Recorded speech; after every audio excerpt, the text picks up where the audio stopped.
It's those types of little nuggets that Smith says made him the player that he was, and the types of things he's trying to impart on the team's current crop of pass rushers. The air filtration systems at these rinks, used to filter out the exhaust fumes from the Zambonis that clean the ice, is similar to those that allowed gyms to reopen. Hello, and welcome to sports. As you can see, we're in front of the green screen, which means it is time to talk about the weather. Could be a problem tomorrow, as Eric says, as you can see by my fancy meteorological wave. Mackenzie calls Hawk his son now, saying it'll stay that way until he returns a touchdown against someone else. Hawk and the Bills hope that won't take very long. The training program is designed to be done with things that most people have at home. While you may not have a kettlebell, you probably have a bag that you can fill up with some books. Last year's U.S. women's national team roster didn't feature a single player that tall, a team she hopes to be on one day herself.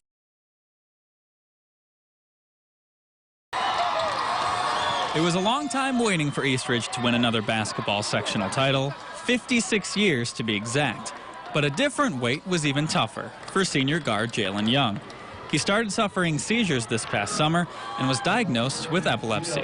It kind of came out of nowhere, and I was scared, my family was scared. After suffering a seizure mid-season, per state regulations, he had to sit out 30 days until right before the semifinals to rejoin his team on the court. Just from a team morale perspective, everyone was so happy to have Jalen back because they know what he's gone through this year and how hard it's been on him.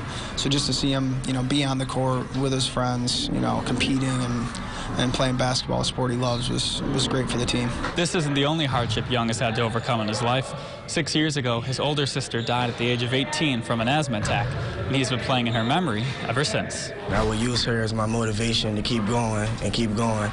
There was one point in my senior season where I just wanted to give up, but I knew how much I meant to my team, and so I had to keep pushing day and night. After winning the title on Saturday, his teammates surrounded him, hugging him, telling him, "We did this for you." We play for each other already, so when something like that happens, it only pushes us to go harder for the men that can't be out there with us. I received love from my team, not only from my family. I actually call them boys my family also. Those guys are my brothers. It felt great. The Lancers will look to continue their dream season tomorrow night as they take on East in a state qualifier. In Irondequoit, AJ Feldman, News 8. If you head to Genesee Valley Park on a Saturday, you'll find one of Rochester's oldest traditions. We love cricket. We live and die with cricket. The sport has been played at the park since 1911. When the land was given by the Rochester Cricket Club to the city, it was required that there always be a cricket ground on site. In fact, cricket in Rochester goes back to 1859, when one of the first matches in the U.S. was played. Representing this club is in a way honor to me because there's a rich old history to this, and taking that forward with this new generation is kind of a big challenge because we have a lot of stake at. Cricket has brought together hundreds of first-generation immigrants here in Rochester, bonding over a sport that in their countries is more like a religion. And as a result of that, we always have the participation that we need to go forward. So it will never die here. It will just go forward. One of those immigrants is Neil Clements, whose father was the national cricket team coach in Guyana.